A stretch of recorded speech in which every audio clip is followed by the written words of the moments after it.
gonna give you a quick summary. Ruhi is also one of the other superstars in conversational AI domain. He has been working in this field for more than 20 years. He has done work in web scale NLP, machine learning, deep learning, dialogue systems, speech recognition, machine translation, statistical model, and signal processing. He authored over 100 papers and 70 patents in these areas. He has spent over 10 years in research, and during the past 7 years, working within the product team. Some of the familiar names that he actually contributed to the launch of them are Cortana and Xbox One. And since 2016, Ruhi has been working on improving Alexa's core intelligence. So please join me in welcoming Ruhi Sarikaya.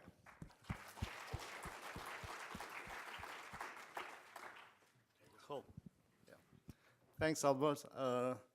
Good morning, everyone. I would like to thank Albert, Jason, and the organizing committee for inviting me over here. So we have 30 minutes. It's not a long time. Originally, it was 40 minutes, and I was told that it will be 30 minutes. So I had two levers. One was cutting back on the slides. The other one is speaking fast. I did the first one. I'm not sure I did a good job, so I will give it a shot for the second one. OK, let's get started. So I organized my talk into the following sections. I will talk about human interactions with the physical and digital world, and also what type of frictions do we face when we are interacting with digital devices, applications, and services. I will talk about context and the problem of big data as it relates to conversational AI. And I will briefly talk about how conversational AI works in the case of Alexa.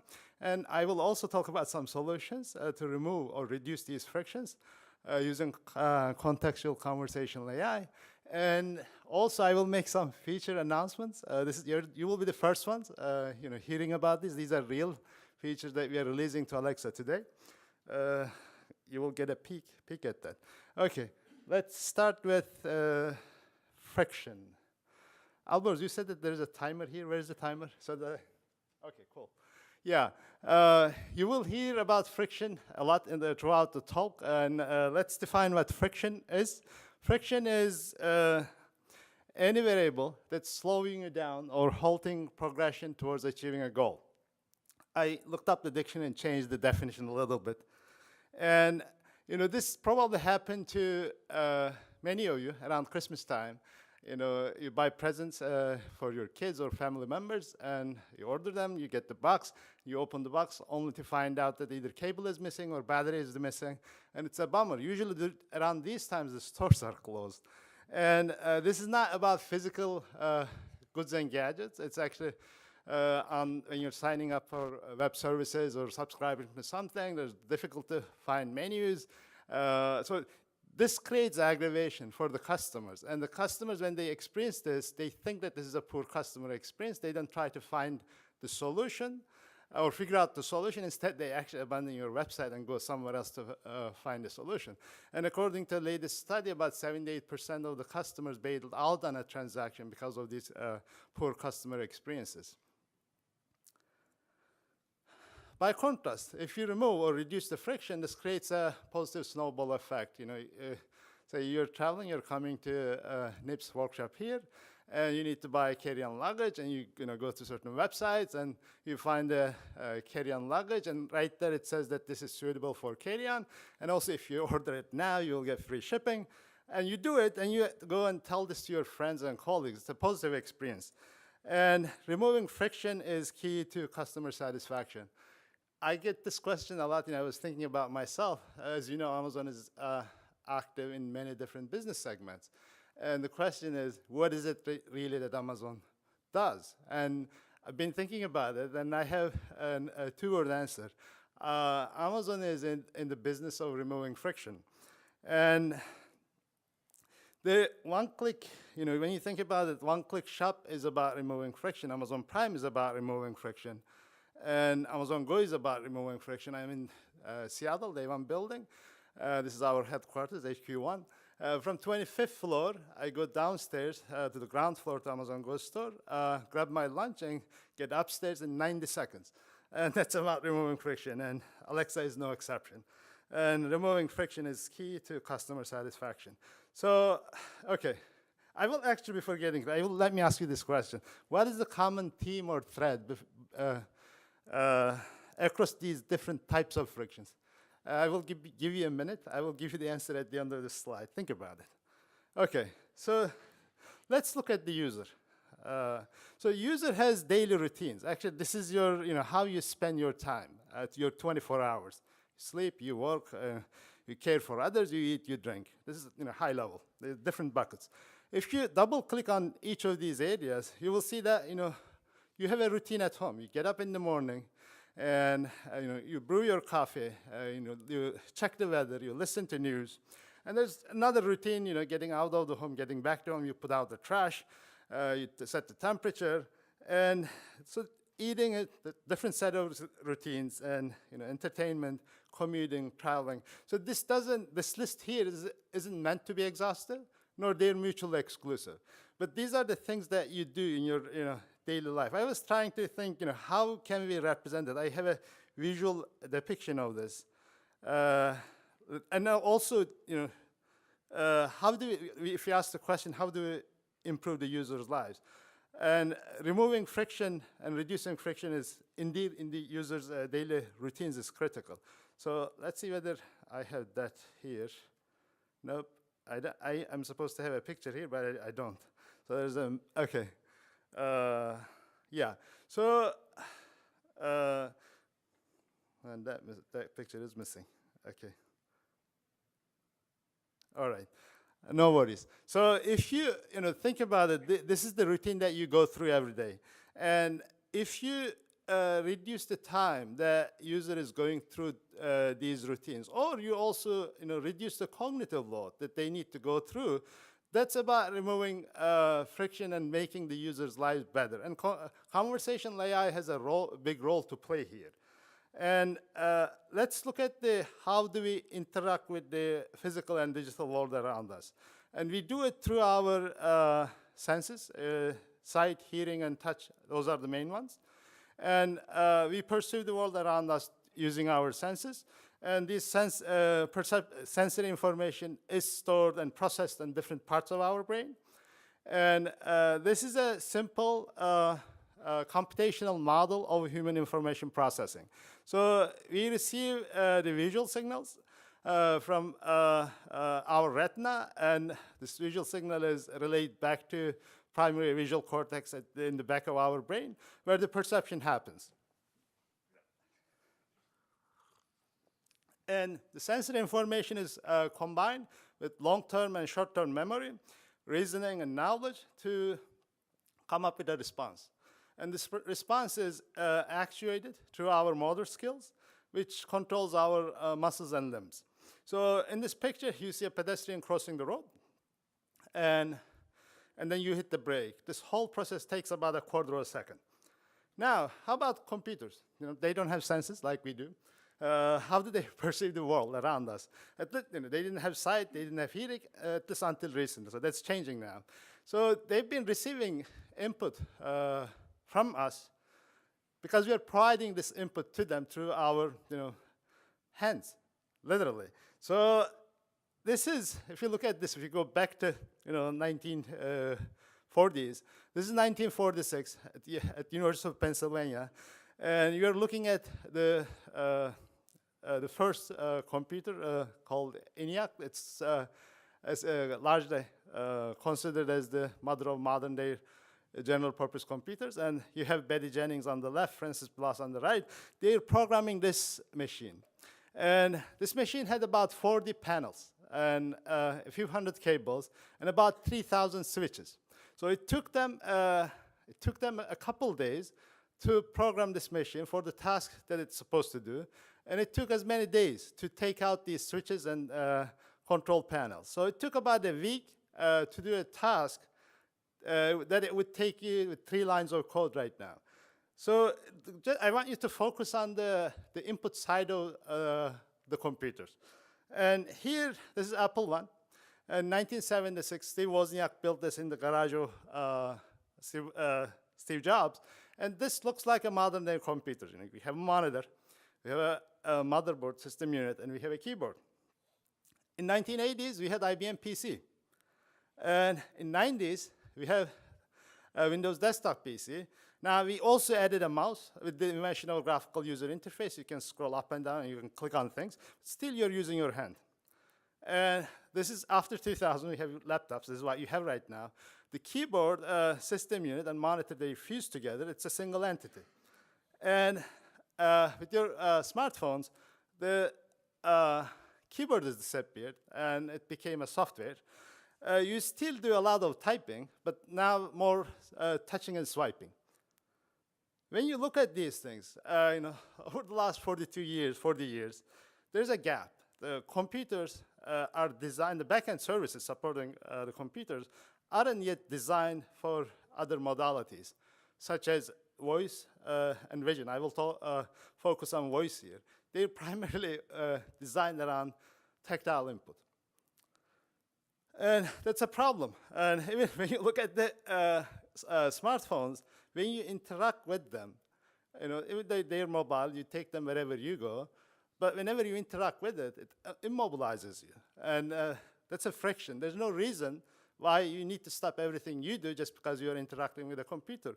That's a friction that has to be removed moving forward. Okay, now, let's look at Alexa. So there is not a single day that goes by you don't hear news of this kind in different news outlets.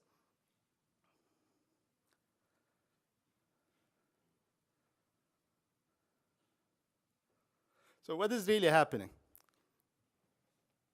I will give my perspective on this. So if you look at last 60 years, there are different computing cycles that are taking place. It started with 1960s with the mainframes. Fast forward to 2000, we had the desktop computing cycle, and we have the mobile internet, the smartphones. If you look at this graph, on the y-axis, you have the installed base. So with each computing cycle, the installed base goes up by about 10x. And this has actually been proved true from desktops to smartphones. Now we are getting into the Internet of Things. And with each computing cycle also, the form factors get smaller, the power is increasing, the storage is increasing, the costs are getting cheaper, and UI is improving. And the computing cycle that we are in is the mobile internet and connected devices. And mobile phones are dominating the device market segment. So this is the yearly shipment in millions for global computing devices. As you see here, there's saturation. In the last couple of years, the trend is really saturating. It's not going up. These are the number of devices sold every year. And if you look at the global digital statistics, we have world population is 7.6 million. And if you look at the unique mobile user, it's 5.1 billion. And if you assume that anyone who's older than 10 years old is a target market for smartphones, that's about 70% of the population. And that's 5.5 billion people. In about a year or two, everyone in this target market will have a smartphone. So there is no growth for smartphones after 2020. So then, okay, what is next? What is the next growth opportunity? Well, we are getting into the next computing cycle, which is Internet of Things and intelligent connected devices and services. That's where personal digital assistants come into play, supporting IoT devices. So this is the IoT worldwide install base. And these projections are, as you see, it's 10x, going with the 10x install base. The next decade, we will see over 100 billion IoT devices. And what does that mean for conversational AI? I will get to that. So now I will talk about context and data, particularly big data. So what is context? So these are my own definitions. Context is a set of facts surrounding an event or situation or entity so that we see better, we hear better, we feel better, we sense better, we adapt better to the physical and digital world. And this could be identity of the person or entity, their state, previous and current interaction, digital and physical activity, with whom, when, location, environment. So all of these things are, help us to remove ambiguity. So let me ask you another question at this point. What is Zeta, other than the fact that it's a Greek word? Like precisely, what is Zeta? Okay, you need a bit more context, I guess. Zeta is 10 to the power of 21. So it's a huge number. So another question, what is in this picture? Yeah, this is Library of Congress in Washington, D.C. This is the biggest library in the world in terms of number of books and the shelf space. So the entire content of Library of Congress can be stored in 1 zettabyte 110 million times. And if you look at the internet traffic as of 2016, that is 1.3 zettabytes. And with the IoT, intelligent devices and sensors in home, in car, in wearables, everything, we are going to get into Yoda scale. It's actually, Yoda is the, I read a little bit about that. That's the highest number in decimal units in metric system. This is determined in 1991. At that point, this is even going to, you can measure the width of the galaxies. They thought that we don't need any bigger metric than that.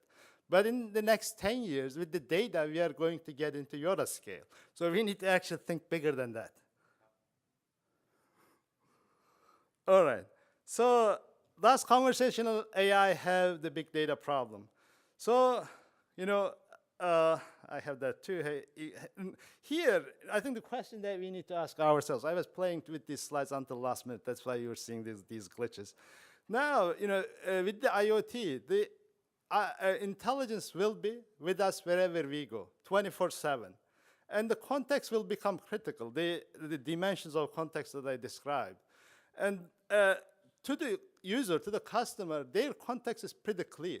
And they expect the systems to know their context and give the most relevant answers to their request, both understanding their request contextually and also giving the most relevant response. I will skip, I had a YouTube video here, but I will skip that one. So even if you take the simple example, Alexa, what should I do for dinner? What is the user's intent? I'm giving the answer. The user's intent could be anything. It could be, booking a restaurant, ordering food, or finding recipe. It depends on the user. If you cook home a lot, you may need a recipe suggestion. If you eat out a lot, you may need a suggestion for new restaurants in the neighborhood. So there is context that you need, and context of different types. And now, friction-free interaction with machines and IoT. I argue you're all believers of this. The voice input is the key to that. And the fundamental reasons for that is, anyone can speak language. Not everyone actually can use the smartphones. I see, especially with elderly people, they're having trouble, typing text into these small form factors. But everyone can speak. And people can speak 4 times faster than that they type. And also, with voice, you can actually formulate complex natural language queries as long as the system is capable of understanding and responding accordingly. And as I said, IoT is happening. There is no clear, effective way to interact with these devices. All right, and these are some numbers that I gathered that voice is taking off in a big way, and voice, even internet search, the share of voice search is going up significantly. Google doesn't publish it regularly, but I think that here the voice search increased 35 times since 2008. So that's an indication that it is taking off. So at the same time, deep learning had a big impact on speech recognition accuracy, and you all know these things. And let me move on. So how does Alexa conversation AI works in the case of Alexa. Let me spend a minute. This is, of course, high-level conceptual view of the system. The real system is a lot more complicated than this. So when you say, Alexa, how is the weather, to an Echo device, that goes to speech platform. And then speech platform, it's an orchestration layer that sends it to ASR. ASR takes the audio and generates the recognition output. And the orchestration sends that to natural language understanding service, where the entities, slots, the intent slots and entities are extracted and resolved. And that goes to application. The skills, and they do something with the interpretation of this request. And they formulate the response, sends that to speech platform again. This response is synthesized through TTS, and that's rendered on the Echo device. That's the response the customers hear. So removing natural language interaction frictions. As I said, there's a lot of hard problems ahead. But we are also taking steps to remove or reduce at least some of these frictions. So the first one is natural interaction, natural interaction or name-free interaction with Alexa skills. And today we are announcing it. We launched this in April of 2008 for US. And today we are launching it for Canada, UK, Germany, Australia, New Zealand, and India. So we have thousands of skills that the customers cannot interact with them in a natural way. I will give examples of what natural means here. And also smart home skills. This is, smart home is super important as part of IoT. So we are releasing this for smart home skills too. I will give an example of that too. And the follow-up mode, this is another feature. This is a simple thing, but it is important. Follow-up mode across multiple turns. Each time you interact with Alexa, you need to say Alexa, Alexa, Alexa. This is about actually leaving the mic open in an intelligent way so that you don't say Alexa each time you interact with Alexa in the follow-up turns. And we are releasing it for Canada, UK, Australia, New Zealand, and India. And also, this is self-learning and self-healing, or as we call it, query rewriting. So this is about, we are launching it for music domain. I will talk about what this is about, correcting the system errors as in the case of ASR and LU, and in some cases user errors. The user doesn't know what they need to say. It's similar to actually auto suggestion or auto correction in the search engines. You type in something, you mistype it, and the system gives you the right answer. It's the same concept. Last one is personal data search. And calendar, reminder, remember this and list. To the customer, these are sort of different domains, but it is not visible to customers. They don't distinguish, reminder, remember, well, it's same to them. So we're sort of simplifying. Whenever you send a request, we will look at across these different backends and find you all the relevant answers. And this blog post should be alive now. It wasn't working 30 minutes ago, but I was told that it should work now. Okay. Now, let me briefly talk about the contextual self-learning and self-healing. So, here the customer say, Alexa, can you play Sirius XM Chill? Alexa, play Buddha. Alexa, don't play that song. And say speech recognition goes wrong. We don't recognize it, or NLU doesn't do, or entity isn't resolved. The customer reformulates their questions. If they get a dissatisfactory answer, they margin, they stop it. So what we do is we aggregate this across thousands of millions of customers, and we see where the failures are, we see where the successes are. And to do that, this is, we are using two components. One is the absorbing Markov chain model. Here in step one, as you see, the true utterance is play, imagine, dragons. This is what the customer says. But the system, ASR recognizes play, Maj, and dragons. And then the entity is tagged in NLU as Maj and dragons. It's not resolved. And the customer stops or abandons or doesn't listen to the music. And then in another session, again, there's a speech recognition error.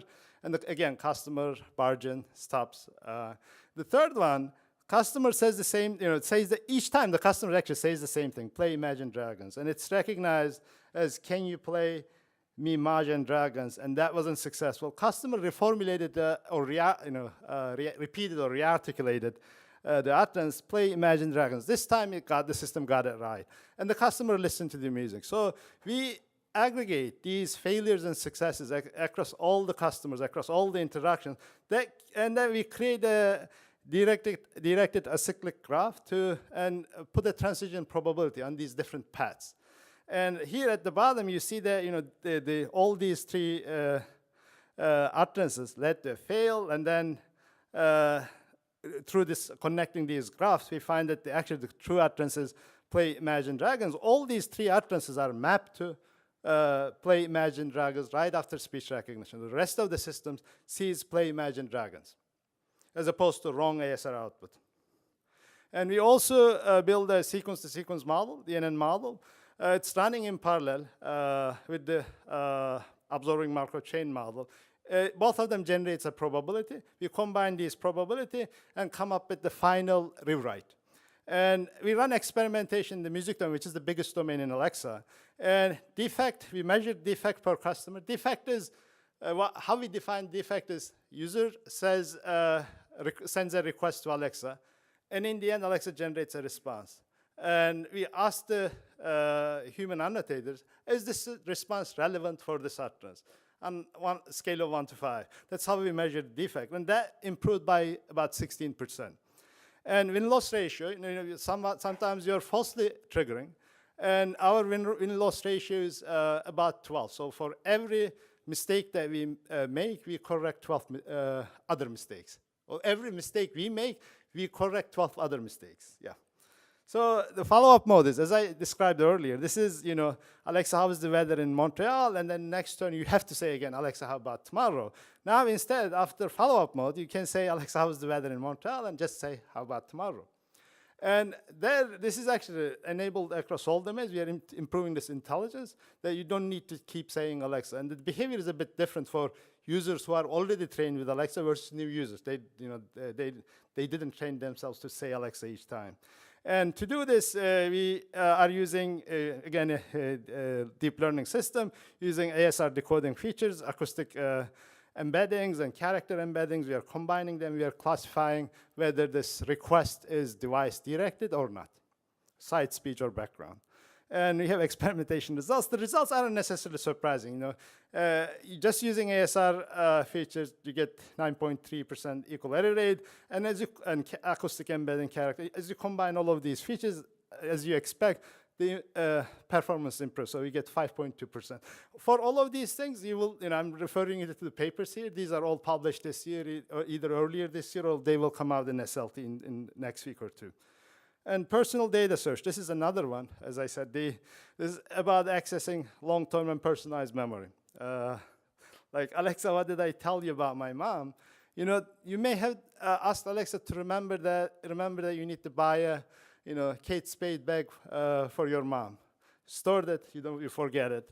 And you also, the answer will be that you have a dinner reservation at Wild Ginger tomorrow evening, and you also asked me to remember that you need to buy a Kate Spade present to your mom. We will retrieve all of these memories and return to the customer. Okay, one, okay. So yeah, I can move a little. Yeah, this is in SLT. This paper will come out in SLT. So there is lexical search and semantic search. We'll move a little further.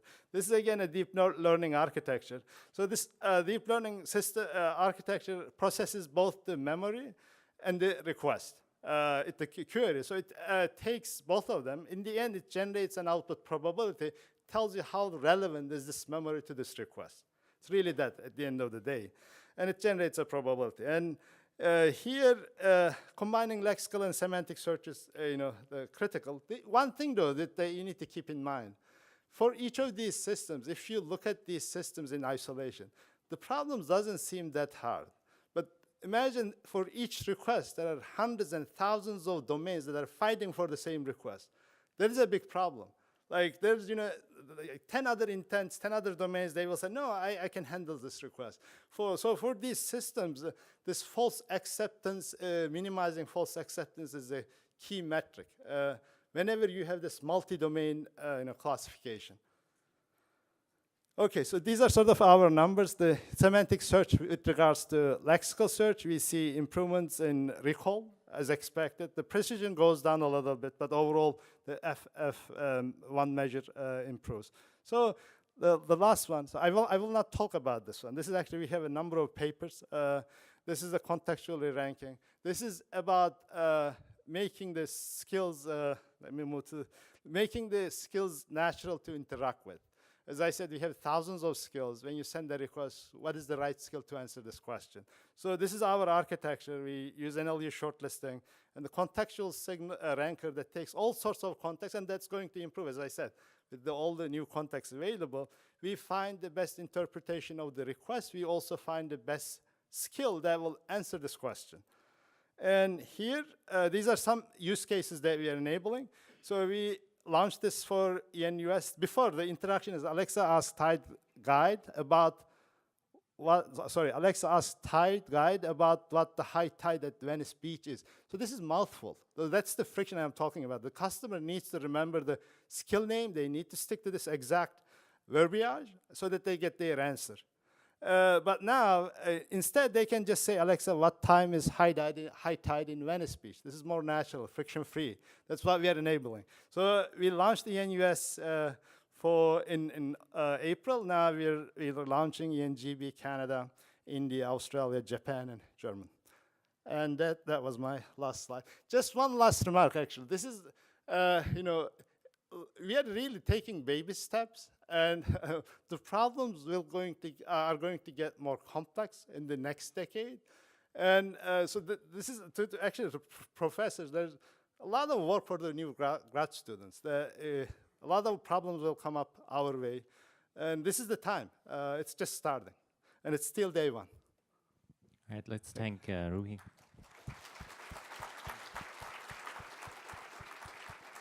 We have time for one quick question. Yes. You mentioned that anybody, even the elderly, can speak. And I have some experience trying to get my father to use Alexa. And it reminds me of an older relative I used to have where I go out to dinner with her every 2 weeks. Mm-hmm. And every 2 weeks we'd start over with how do you get the VCR to record 60 minutes? And every 2 weeks we had the same conversation and never made any progress on it. With my father, it feels about the same. Mm-hmm. And I think the problem is he can't even remember the word Alexa. Mm-hmm. And then the next thing he can't remember is, what would I want to ask it after that? Mm-hmm. It doesn't say on the, like on a VCR, the things it can do are on the panel. Right. Yeah. I think that's the thing that we want to solve. That, everyone, you just should speak your intent. You just state your request. The system should be able to handle it.